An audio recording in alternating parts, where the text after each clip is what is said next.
I am Dr. Meenakshi Jindal from Dayanand College, Hisar. Today's topic for my presentation is related with our paper 1 of BSc final year students, and it contains unit 3. In unit 3 it is chapter 1 and it is related with the life cycle and pathogenicity of Entamoeba histolytica. ठीक है? Okay, now we will study this Entamoeba histolytica in detail.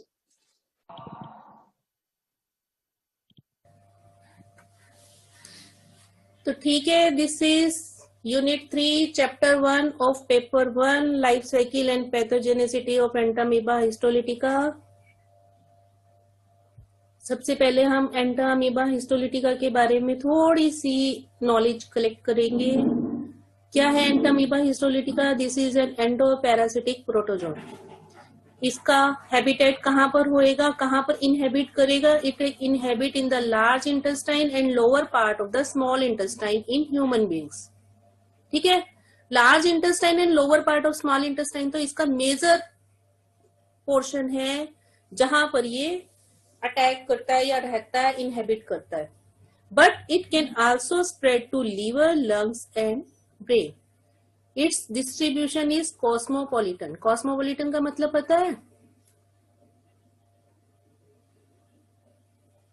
Do you know the meaning of cosmopolitan? No ma'am.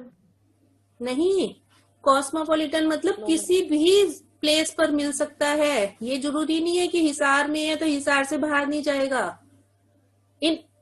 In this world, at every place, this endoparasitic protozoan Entamoeba histolytica can attack the large intestine and small intestine of human beings.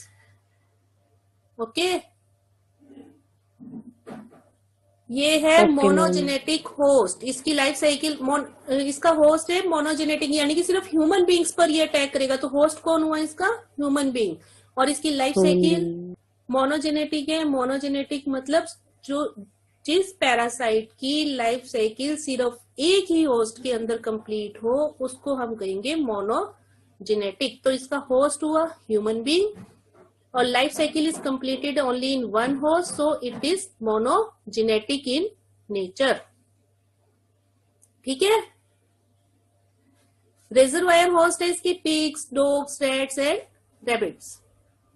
और इसकी classification है, ये paper book के अंदर नहीं दे रखी, तो आप इसकी क्लासिफिकेशन को भी नोट कर लेना. आपको पता होना चाहिए कि ये किस किंगडम, फाइलम, क्लास, ऑर्डर से बिलोंग करता है. और ये जो एंडोपैरासिटिक प्रोटोजोन के मैंने पॉइंट्स लिखे हैं, तो आप भी इसको पैराग्राफ फॉर्म की जगह पॉइंट्स में ही लिखना. और एक बात, इस स्लाइड्स में मैं जितना कुछ भी आपको दिखाऊंगी बुक में टोटली इससे डिफरेंट दे रखा है. तो आप लोगों को इजी वे में याद करने के लिए ऐसे ही याद करोगे तो फटाफट याद हो जाएगा आप लोगों को. ओके, तो थोड़ा सा ध्यान से सुनना, स्क्रीनशॉट्स ले लेना. ले लेते होंगे स्क्रीनशॉट? ठीक है. Yes, ma'am. ये समझ में आ गया इतना?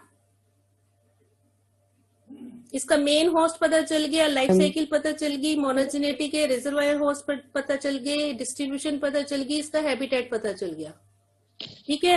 और एंडोपैरासिटिक प्रोटोजोन है ये पता चल गया क्योंकि इंटेस्टाइन के अंदर रहता है. So this is endoparasitic protozoan.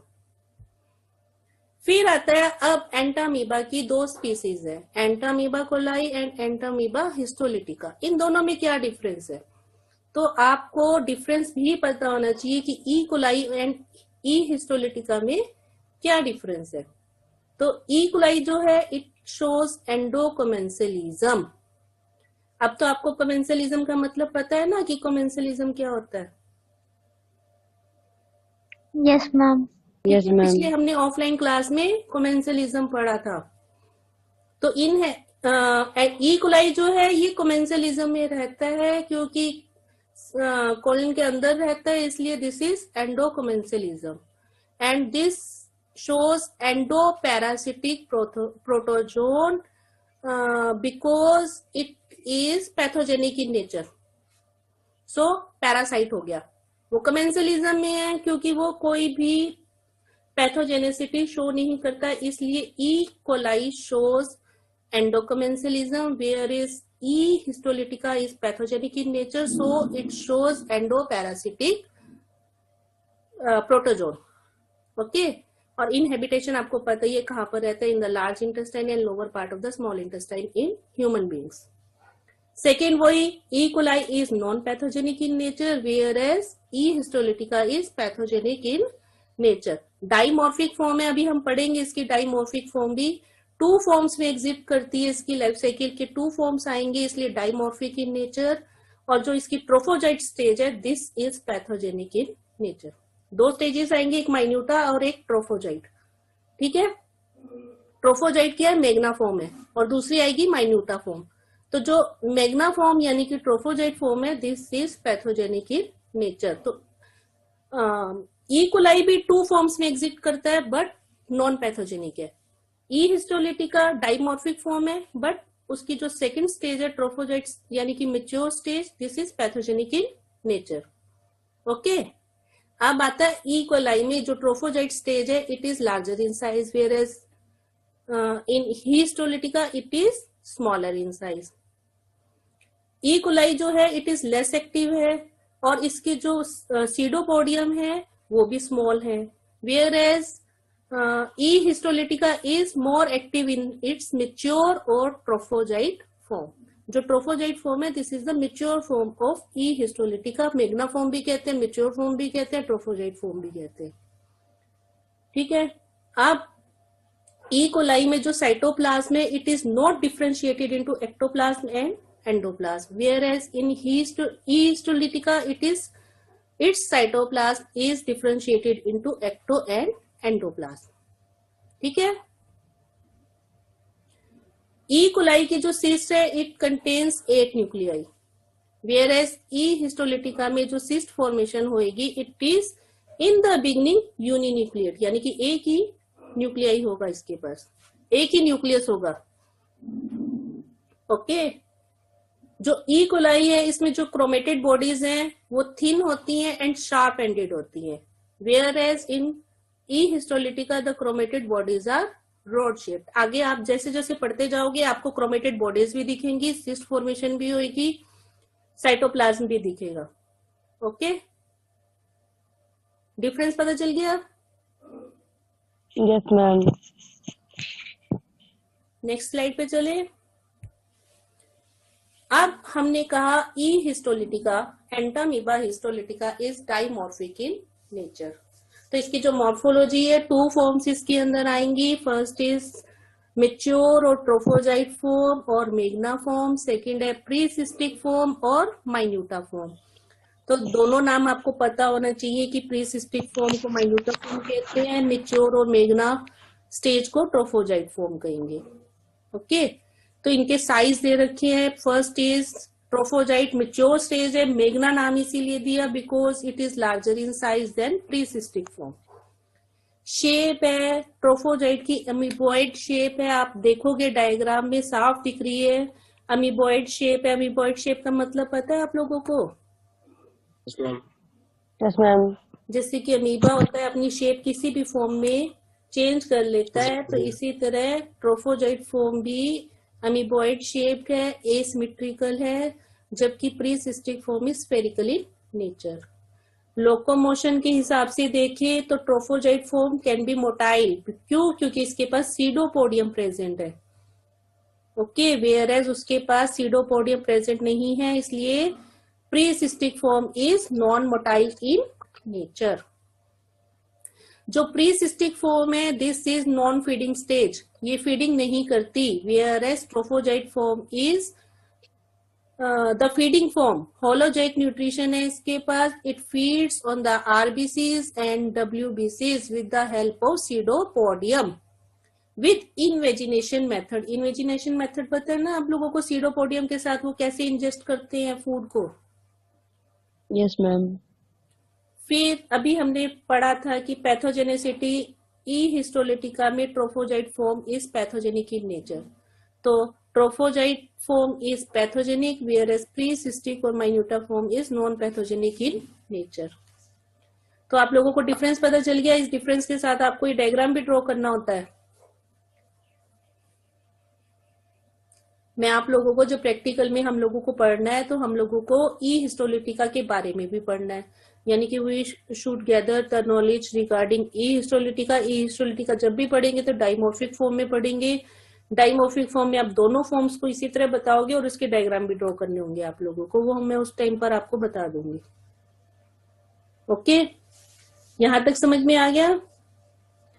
इसके बाद हम इसकी लाइफ साइकिल स्टार्ट करेंगे। ये तो अब तक था कि ई हिस्टोलिटिका क्या है, ताकि हम इसकी लाइफ साइकिल पढ़े तो हमें इसकी स्टेजेस के बारे में, और सॉरी फॉर्म्स के बारे में पता हो, इसकी मॉर्फोलॉजी के बारे में पता हो, इसकी डिस्ट्रीब्यूशन के बारे में पता हो, और ये कहाँ पर अटैक करता है उसके बारे में पता हो। तो अब तक तो हमने ये पढ़ लिया। अब हम स्टार्ट करेंगे इसकी लाइफ साइकिल। लाइफ साइकिल में हम सिर्फ आज एक ही स्टेज पढ़ेंगे। इसकी लाइफ साइकिल में इसकी 5 स्टेजेस हैं, ठीक है। आज हम सिर्फ एक ही स्टेज के बारे में पढ़ेंगे।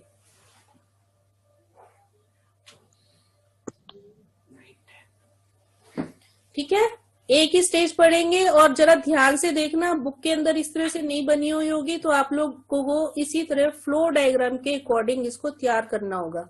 मैं स्टेज 1 में अलग शो करूंगी, स्टेज 2 का अलग, 3, 4 इसी तरह सबके अलग अलग शो करूंगी। तो आप लोग बड़े ध्यान से देखना, सेम उसी तरह ड्रॉ करनी है। उसके बाद जैसे बुक के अंदर फुल डायग्राम बना होगा, फिर वैसे ड्रॉ करनी है। तो जरा ध्यान से देख लेना इसको। इसीलिए मैं थोड़ा थोड़ा करके ही बताऊंगी आप लोगों को। तो जो अटैक होएगा, जिस तरह से जो इन्फेक्टिव स्टेज है, वो है मैच्योर ट्रोफोजाइट फॉर्म और मैग्ना फॉर्म। तो आप लोग देखोगे कि ये जो ब्लू में मैंने आप लोगों को इंडिकेट कर रखा है बॉक्स के अंदर, मैच्योर ट्रोफोजाइट फॉर्म और Magna form, this is the infective stage, यानी कि पैथोजेनिसिटी इसी स्टेज से स्टार्ट होगी। इसलिए हम लोगों को first stage which is the pre cystic form और माइन्यूटा फॉर्म कैसे बनेगी।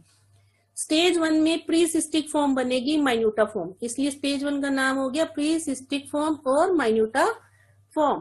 तो अब आप लोग देखोगे कि मैच्योर ट्रोफोजाइट से प्री सिस्टिक फॉर्म कैसे बनती है।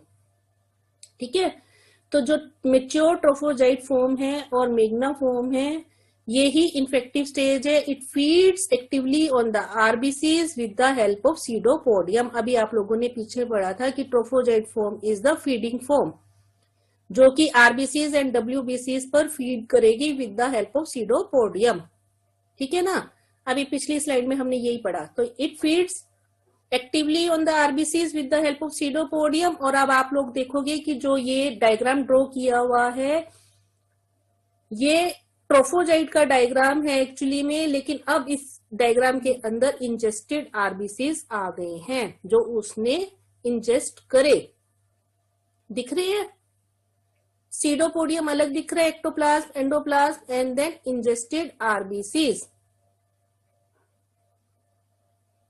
इतना समझ में आया यहां तक? Yes, Yes, ma'am. ma'am. RBCs ingest हो गए अब उसके अंदर। अब इसकी ए सेक्सुअल रिप्रोडक्शन होगी इस ट्रोफोजाइट फॉर्म की। After the injection of RBCs it undergoes A sexual reproduction, और ए सेक्सुअल रिप्रोडक्शन के अंदर मेथड है बाइनरी फिजन। तो आप डायग्राम में देखोगे कि इसके 2 पार्ट्स बन रहे हैं। ठीक है, बाइनरी फिजन में ऐसे ही होता है, एक के 2 पार्ट्स बन जाएंगे लाइक अमीबा। ओके, अब ये दोनों पीसीज जब अलग हुए तो मतलब दोनों पीसीज ही बन गए प्री सिस्टिक और minuta form, which is non feeding stage, non motile stage, small in size, non pathogenic form. ठीक है, इसकी साइड में इसकी डिस्क्रिप्शन लिखी हुई है, जिसको आपको इस डायग्राम के नीचे लिखना होगा। मैंने साइड में इसलिए लिखी है क्योंकि मेरे पास पीपीटी में स्पेस कम था, इसके नीचे इसके सारी डिस्क्रिप्शन आ नहीं रही थी।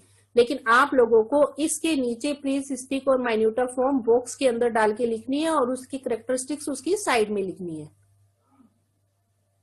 ठीक है, Okay, ma'am. और एक चीज और ऐड करनी होगी, जो मेच्योर ट्रोफोजाइट फॉर्म लिखी है इसकी भी कैरेक्टरिस्टिक्स इसकी साइड में लिख देना, जैसे कि large sized, motile, feeding stage, pathogenic form. Same इसकी ऑपोजिट हो जाएंगी ना प्रीसिस्टिक फॉर्म की। तो आप लोगों को जब ये लिखना है तो ये इस फॉर्म में लिखना है।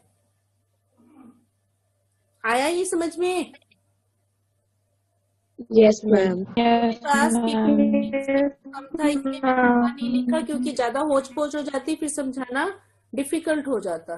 तो मैं अब आप लोगों को वर्बली बता रही हूँ मेच्योर ट्रोफोजाइट फॉर्म की कैरेक्टरिस्टिक्स, जैसे कि प्रीसिस्टिक की लिखी है 4 कैरेक्टरिस्टिक्स, सेम उधर पॉइंट्स में लिखनी है। Large size, motile in nature, feeding, it is the feeding form and it is the pathogenic form. फिर इंजेस्ट करते हुए दिखाना है, एसेक्सुअल रिप्रोडक्शन दिखानी है विच इज बाइनरी फिजन, होते हुए दिखानी है binary fission, and then the precystic और माइन्यूटा फॉर्म। फिर उसकी कैरेक्टरिस्टिक्स। फिर ये जो प्रीसिस्टिक फॉर्म है, it undergoes encystation, this is the second stage, encystation is the second stage.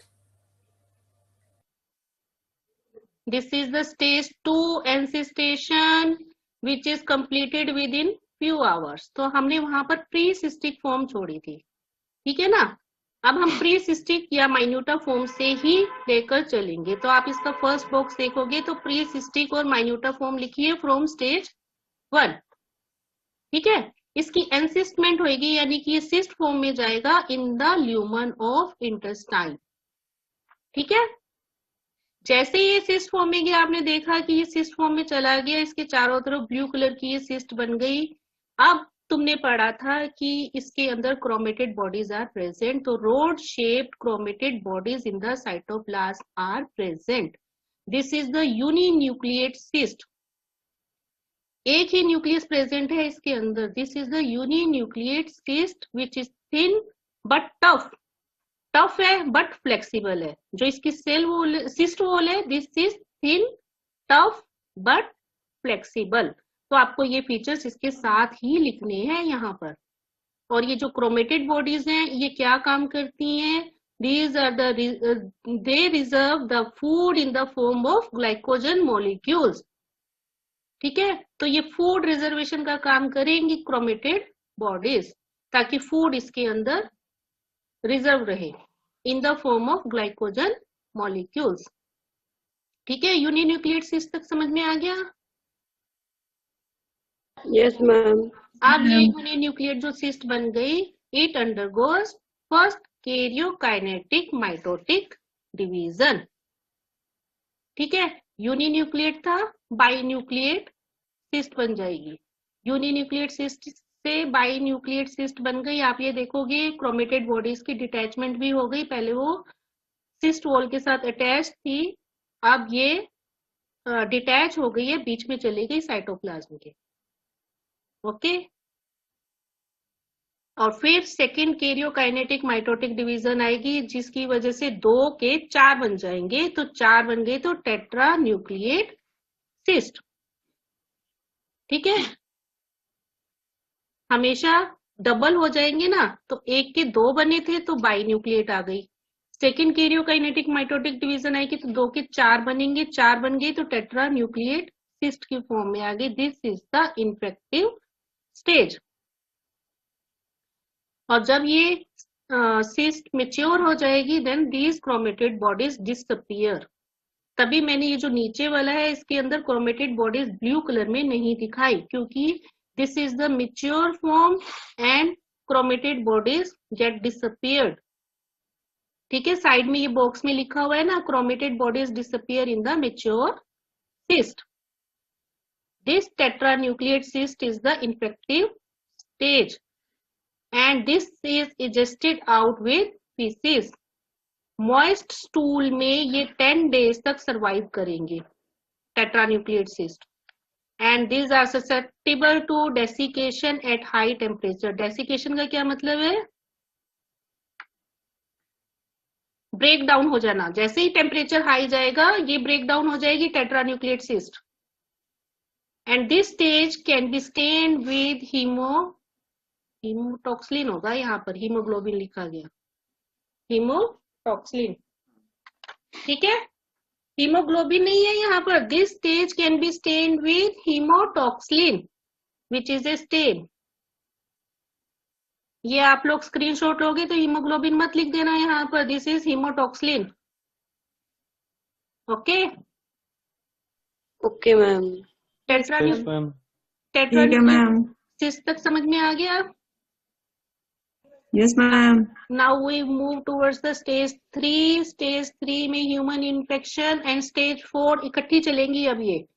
Okay आपने देखा जिस पोर्शन में स्टेज 3 लिखा है वहां तक स्टेज 3 है, और जो नेक्स्ट हमने बनाया कॉलम उसमें स्टेज 4 है, तो वो स्टेज 4 के फीचर्स है।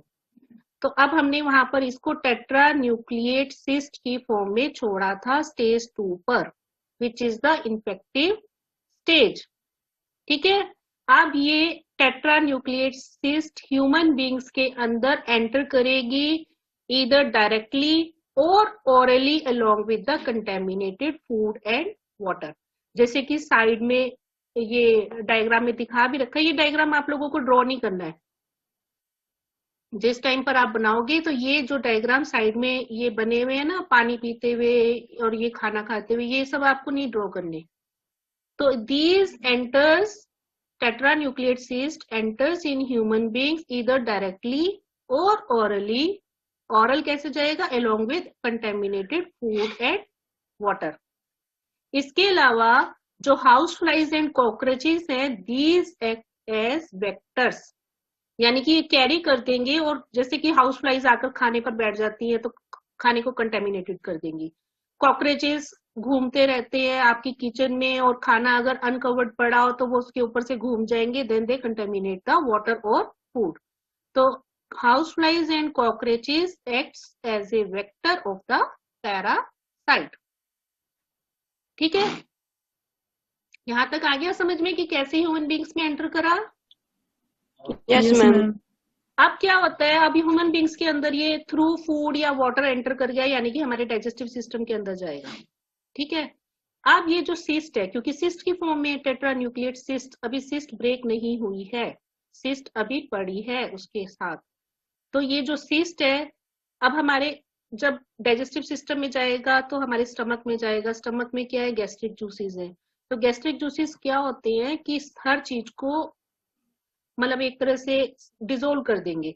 लेकिन ये जो सिस्ट है, this is resistant to gastric juices, यानी कि इस सिस्ट को स्टमक के अंदर कुछ नहीं होएगा। ये स्टमक में जैसे हमने डाइजेस्ट की थी वैसे की वैसे ही इंटेस्टाइन में पहुंच जाएगी।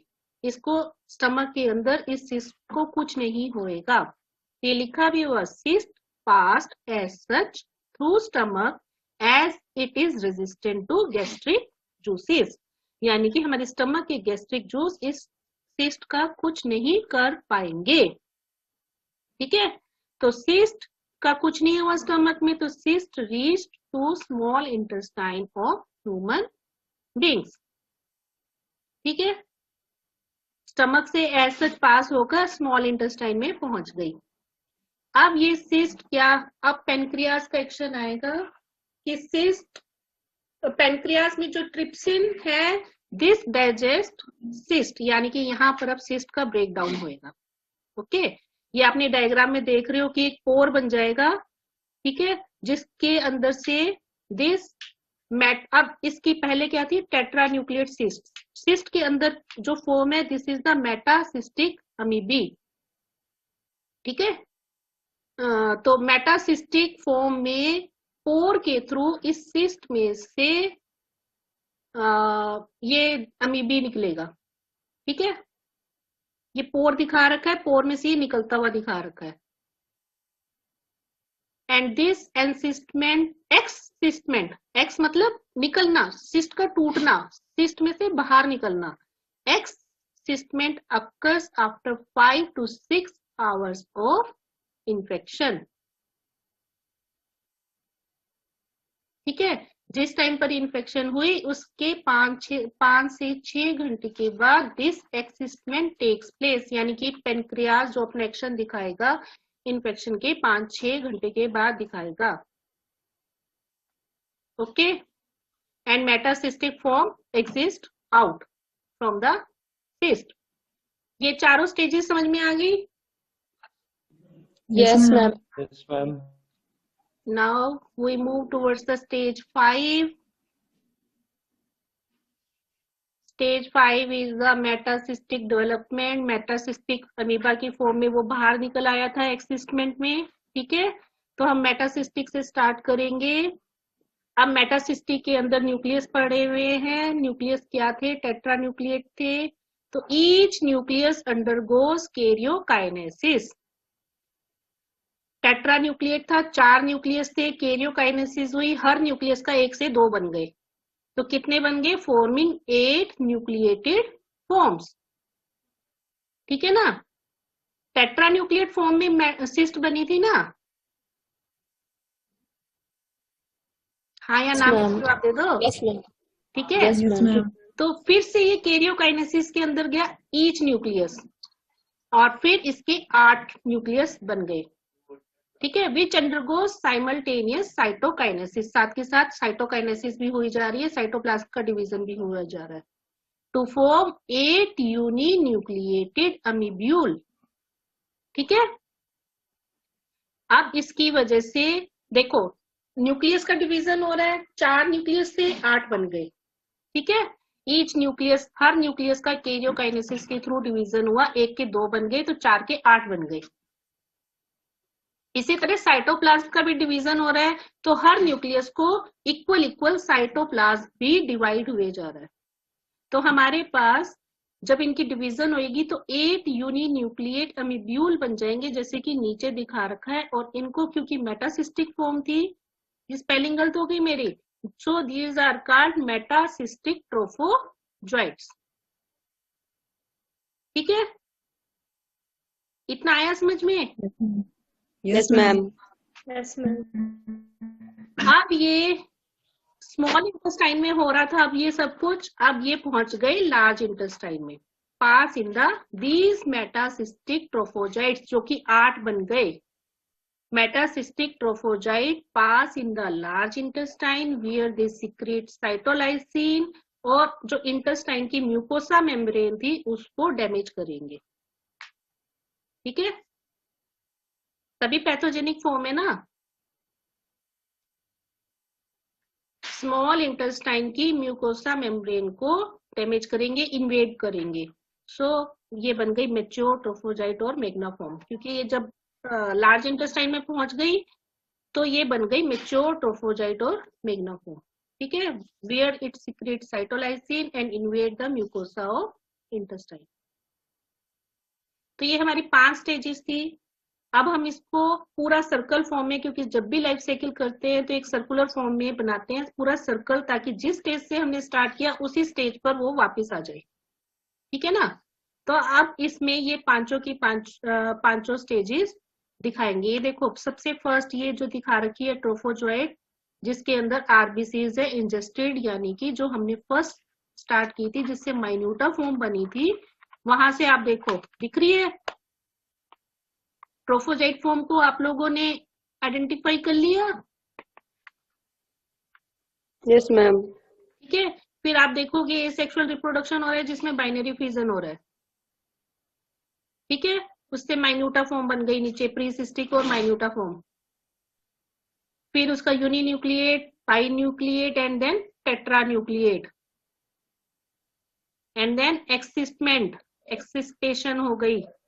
और फिर मेटासिस्टिक अमीबा दिखा रखा है। मेटासिस्टिक अमीबा की फिर से फर्दर डिवीजन होते हुए दिखा रहे हैं, हर न्यूक्लियाई इसका डिवीजन करेगा ना, और साइटोप्लाज्म, साइटोकाइनेसिस भी होगी, कैरियोकाइनेसिस भी होगी। तो न्यूक्लियस का डिवीजन एंड साइटोप्लाज्म का डिवीजन से वो 8 अमीबी फॉर्म बन गए, अमीब्यूल। ये डायग्राम मैंने तो बुक से फोटो खींच के थोड़ा सा क्या कहते हैं स्ट्रेच कर दिया, तो ये ऐसा हुआ है। आप बुक से देख लेना ये डायग्राम, और आपको ऐसे ही ड्रॉ करना होता है। फिर बुक में भी ये हिस्टोलिटिका को H कैपिटल लिखा हुआ है, आपने इसको स्मॉल लिखना है, ठीक है। Okay, ma'am. तो ये लाइफ साइकिल आप लोगों को पूरी समझ में आ गई? Yes, ma'am. Yes, Yes, ma'am. ठीक है, मैंने इसको फ्लो डायग्राम में बनाया है, तो आप लोग इसको फ्लो डायग्राम में भी बनाओगे तो रॉन्ग नहीं है। एक याद करने में आसानी है, एक लिखने में भी आसानी रहेगी, और डायग्राम अगर साथ के साथ ड्रॉ करोगे तो ज्यादा अच्छा एक्सप्रेशन पड़ेगा। और आई थिंक ये फुल लेंथ एक क्वेश्चन आएगा, क्योंकि इसमें आपको सारी स्टेजेस बतानी होती है और फिर ये डायग्राम भी ड्रॉ करना होता है। तो ये 16 मार्क्स का एक सिंगल क्वेश्चन आ सकता है। मतलब आपके पास 3 लाइफ साइकिल्स हैं, तीनों लाइफ साइकिल्स में एक लाइफ साइकिल फुल फॉर्म में क्वेश्चन आ सकता है इसका। ठीक है, Okay.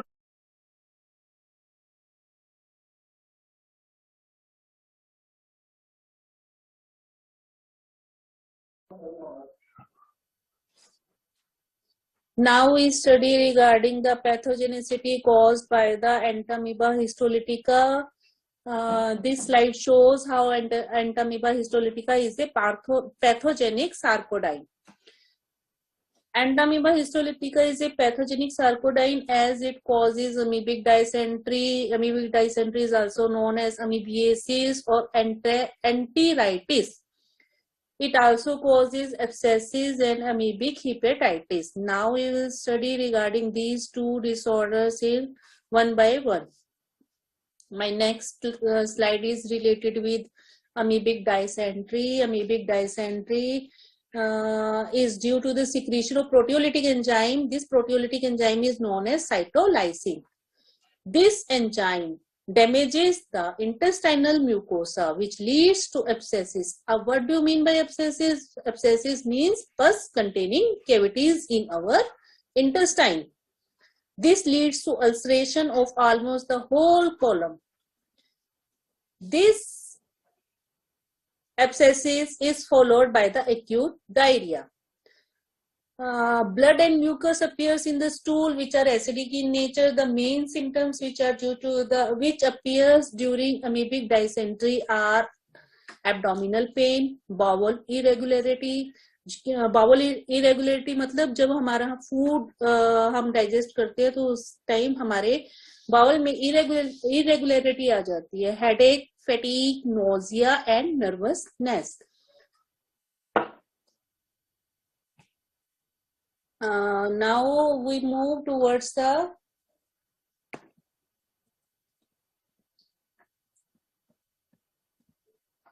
diagnosis. How can we diagnose this amoebic dysentery? This is diagnosed by the microscopic examination of the stools. Why stools? Because mucus and blood appears in the stool.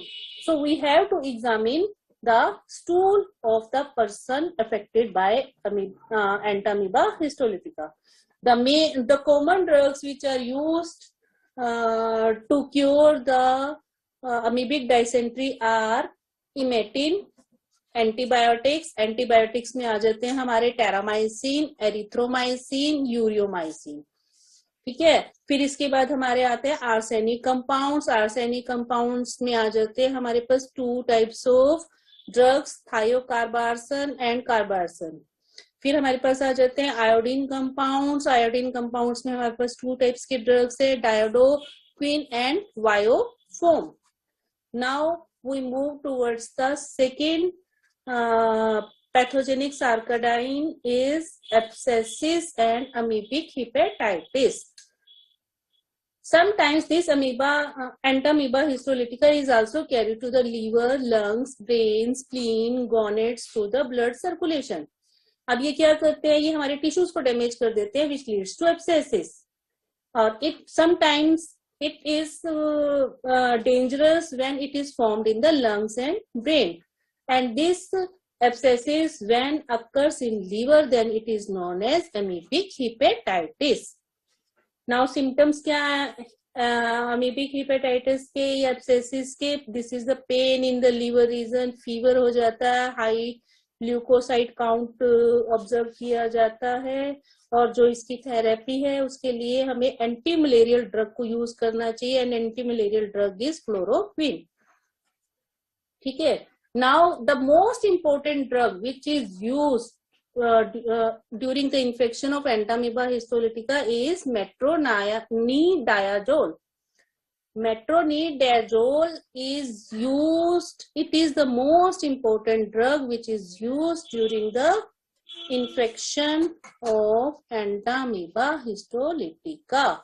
Now, what are the preventive measures to prevent yourself by the infection of Entamoeba histolytica? तो prophylaxis contains कि भी proper sanitary disposal होना चाहिए human faeces का, जो हम जितने भी हमारे ईटेबल्स हैं सबको कवर करके रखना चाहिए ताकि वेक्टर कंटेमिनेट ना कर सके हमारे फूड को. तो proper coverage of the eatables to prevent contamination of food by the vector. Fruits, and we use fruits and vegetables after proper washing. We have to wash our hands before eating, and we have to cut our fingernails regularly.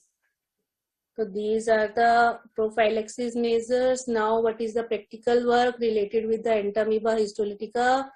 So in our practical work, we have two aims related with Entamoeba histolytica. First aim is to study about the Entamoeba histolytica through specimens or photomicrographs or permanent slides. So we study this Entamoeba histolytica through permanent slides. Aim 2 is related with the life stages of the Entamoeba histolytica. So aim 2 contains to study different life stages of Entamoeba histolytica through specimens or photomicrographs or permanent slides. So we study these life stages of the Entamoeba histolytica through the charts. Okay.